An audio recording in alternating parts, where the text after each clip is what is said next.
మీ ఎలాంటి వ్యాపార ప్రకటనలకైనా వెంటనే మా ఛానల్ సంప్రదించండి. ప్రస్తుతం మనతో పాటు ప్రముఖ ఆధ్యాత్మికవేత్త జ్యోతిష పండితులు బ్రహ్మశ్రీ సుభాష్ శర్మ గారు మనతో ఉన్నారు. గురువు గారితో మాట్లాడారు. నమస్కారం గురువు. శ్రీమాత్రేనమండి. ఉగాది అయిపోయింది గురుగారు. మనకి ఏప్రిల్ మాసంలో ఉన్నాం ప్రస్తుతం. మనకి మరి వృషభ రాశి వాళ్ళకి ఈ నెల విశేషంగా ఎలా ఉండబోతుంది? వీళ్ళకి ఎదురయ్యే లాభ నష్టాలు మంచి చెడులు ఎలా ఉంటాయి? తప్పకుండా తెలియజేస్తాను. ముందుగా వీక్షిస్తున్న ప్రేక్షకులందరికీ శ్రీమాత్రే నమః, శ్రీ గురుభ్యో నమః. యాదేవి సర్వభూతేషు మాతృరూపేణ సంస్థిత. నమస్తస్సై నమస్తస్సై నమస్తస్సై నమో నమః. ముఖ్యంగా వృషభ రాశి వారికి ప్రస్తుతము ముఖ్యంగా గురుగ్రహం అనేటువంటి 2వ స్థానంలో సంచరిస్తుంది కాబట్టి వృషభ రాశి వారికి పర్వాలేదు. ఈ 2 నెలలు కాస్త మంచి యోగాలే ఉన్నాయి. తర్వాతి కాలంలో మళ్ళీ తృతీయంలోకి గురువు మారిపోతాడు కాబట్టి కాస్త గడ్డు కాలం అని చెప్పుకోవచ్చు. కాబట్టి వీళ్ళు పెండింగ్లో ఉన్నటువంటి వర్క్స్ కావచ్చు, ఆర్థికపరమైనటువంటి లావాదేవీల విషయాలు కావచ్చు, ఇవన్నింటినీ కూడా చక్కబెట్టుకోవాలి ఫస్ట్. ఎందుకంటే ఎవరికైనా డబ్బులు ఇచ్చినా, వృత్తి వ్యాపారాల్లో ఏదైనా పెండింగ్లో ఉన్న అమౌంట్ అవన్నీ కూడా తొందరగా వసూలు చేసుకునే ప్రయత్నాలు మొట్టమొదటిగా చేసుకోవాలి. ఈ 2 నెలలు అవే పనులు వాళ్లకు. ఇక మూడో విషయం ఏమిటి అంటే కనుక ఈ 2 నెలలు వీళ్ళకు ఆర్థిక పరంగా బాగానే ఉంటుంది. తరువాతి కాలంలో కాస్త ఇబ్బందులు మొదలవుతూ ఉంటాయి. ఇక రాబోయేటటువంటి ఈ వృత్తి వ్యాపారాదులు చేసేటటువంటి వారికి కూడా కాస్త ఇబ్బందులు ఎదురైనప్పటికీ కూడా వీళ్ళకు తర్వాతి కాలంలో మంచి సత్ప్రయోజనాలు ఏర్పడుతూ ఉంటాయి. వృషభ రాశి వారు ముఖ్యంగా దేవాలయాలను దర్శించుకోవడం చాలా ముఖ్యం ఇప్పుడున్నటువంటి ప్రస్తుత కాలంలో.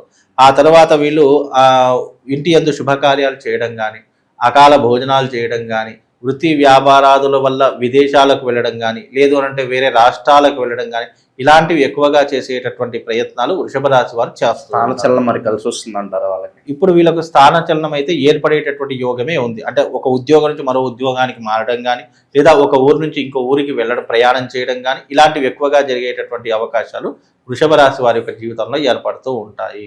అలాగే వీళ్ళకు వివాహం కానటువంటి వారికి వృషభ రాశి వారు ఎవరైతే ఉన్నారో ఈ 2 నెలల్లో వివాహం కుదిరేటటువంటి అవకాశం, లేదా వివాహం జరిగేటటువంటి అవకాశం అయితే తప్పకుండా ఏర్పడుతూ ఉంటుంది. లేదా కనీసం నిశ్చితార్థమైన అయ్యేటటువంటి యోగము తప్పకుండా ఏర్పడుతూ ఉంటుంది. ఇక ఆరోగ్య విషయానికి వస్తే గనక వీళ్ళకు శని 11వ స్థానంలో సంచరిస్తూ ఉన్నాడు. శని 11వ స్థానంలో లాభదాయకంగానే ఉన్నాడు కాబట్టి అనుకూలంగా ఉండేటటువంటి అవకాశాలు ఏర్పడుతూ ఉంటాయి. ముఖ్యంగా వీళ్లకు పెండింగ్లో ఉన్నటువంటి పనులు తొందరగా పూర్తయిపోవడానికి ఈ 2 నెలలు వీళ్ళకు చాలా కీలకంగా ఉపయోగపడుతూ ఉంటాయి. రాజకీయ నాయకులకు కూడా ఈ 2 నెలలు కాస్త మంచి యోగమే అని చెప్పుకోవచ్చు. తదుపరి కాలం గడ్డు కాలం అని చెప్పుకోవచ్చు. ఇక రాబోయేటటువంటి ఈ రోజులలో కనుక చూసుకున్నట్టు ఏప్రిల్ మాసం వీళ్ళకు యోగదాయకమైనటువంటిది, లాభదాయకమైనటువంటిది అని తెలుసుకోవచ్చు అండి. ఓకే. ఈ ధన నష్టం అంటే గురుగారు ఇప్పుడు ఈ బెట్టింగ్ లో డబ్బులు పెట్టడం ద్వారా ఇంకేదన్నా సోర్సెస్ ద్వారా ధన నష్టం ఏదన్నా ఉంటుందంటారు వీళ్ళకి? ఇప్పుడు అయితే ధన నష్టం అయితే ఏమీ లేదండి. వీళ్ళకు ధన నష్టం అనేటటువంటిది జూన్ 1వ తారీఖు నుంచి ఏర్పడుతూ ఉంటుంది. మీరు అన్నట్టుగా బెట్టింగ్ యాప్స్లో పెట్టడం కానీ, స్టాక్ మార్కెట్లో పెట్టడం కానీ, జూదం ఆడటం వల్ల కానీ, లేదా పరాయి స్త్రీ వల్ల కానీ డబ్బు కోల్పోయేటటువంటి లక్షణాలు అయితే తప్పకుండా ఉంటాయి. కాబట్టి అందుకే ఈ విషయంలో కాస్త జాగ్రత్తగా ఉండండి. ఇప్పుడు వచ్చేటటువంటి డబ్బులను దాచుకునే ప్రయత్నం చేయండి. తదుపరి జూన్ 1వ తారీఖు నుంచి 2027 జూన్ వరకు మీరు లావాదేవీల విషయంలో చాలా జాగ్రత్తగా ఉండాలి. ఎందుకంటే ఏప్రిల్ మే అదృష్ట యోగము, జూన్ 1వ తారీఖు నుంచి 2027 జూన్ వరకు కూడా వీళ్ళకు గడ్డు కాలం ఏర్పడుతూ ఉంటుంది. కాబట్టి అనవసరం డబ్బులు ఇచ్చి మోసపోకండి. అలాగే ఎవరికి షూరిటీలు ఉండకండి. ఎవరికి అనవసరంగా నోటికి ఏది పడితే అది మాట మాట్లాడకుండా, ఎవరికి మాటలు ఇవ్వకుండా మీరు జాగ్రత్తగా పడండి. అలాగే వీలైనంత వరకు మీకు టైం దొరికిందా ఏదైనా దేవాలయంలో కాలక్షేపం చేయండి. దగ్గరలో ఉన్న దేవాలయం కావచ్చు, లేదా మీ చుట్టుపక్కల ఉన్నటువంటి చిన్న చిన్న ఆలయాలు కావచ్చు, అక్కడ కాలక్షేపం చేసుకోండి. వీలైనంత వరకు దైవిక సేవలో పాల్గొనేటువంటి ప్రయత్నం చేయండి. ప్రతి సోమవారము శివుడికి రుద్రాభిషేకం చేయించుకునే ప్రయత్నం చేస్తే కొంతవరకు తదుపరి రాబోయే కాలం కాస్త ఉపశమనాన్ని కలిగించేటటువంటి కాలంగా ఉంటూ ఉంటుంది. ప్రస్తుత కాలం అయితే వీళ్ళకు బాగానే ఉంది. మీరు అన్నట్టుగా ఏప్రిల్ నెలలో కలిసి వచ్చే కాలమే.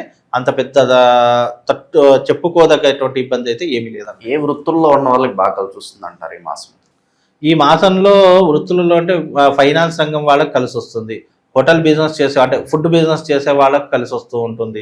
ఎవరైతే క్లాత్ బిజినెస్ చేస్తున్నారో అలాంటి వారికి కలిసి వస్తుంది. కాస్మెటిక్ బిజినెస్ చేసే వాళ్ళకు కలిసి వస్తుంది. బ్యూటీ పార్లర్ వాళ్ళకు ఈ యొక్క నెల కలిసి వచ్చేటటువంటి అవకాశాలండి. కాబట్టి వీళ్ళందరికీ కూడా కలిసి వచ్చేటటువంటి మార్గాలు వీళ్ళకి ఎక్కువగా కనిపిస్తున్నాయి. ఇక విశేషంగా ఎలాంటి పరిహారాలు బాగుంటాయి గురుగారు వీళ్ళకి? ముఖ్యంగా నేను చెప్పాను కదండి, శివుడికి అభిషేకం చేసుకోవడము, వీలైనంత వరకు దేవాలయాన్ని సందర్శించుకోవడము.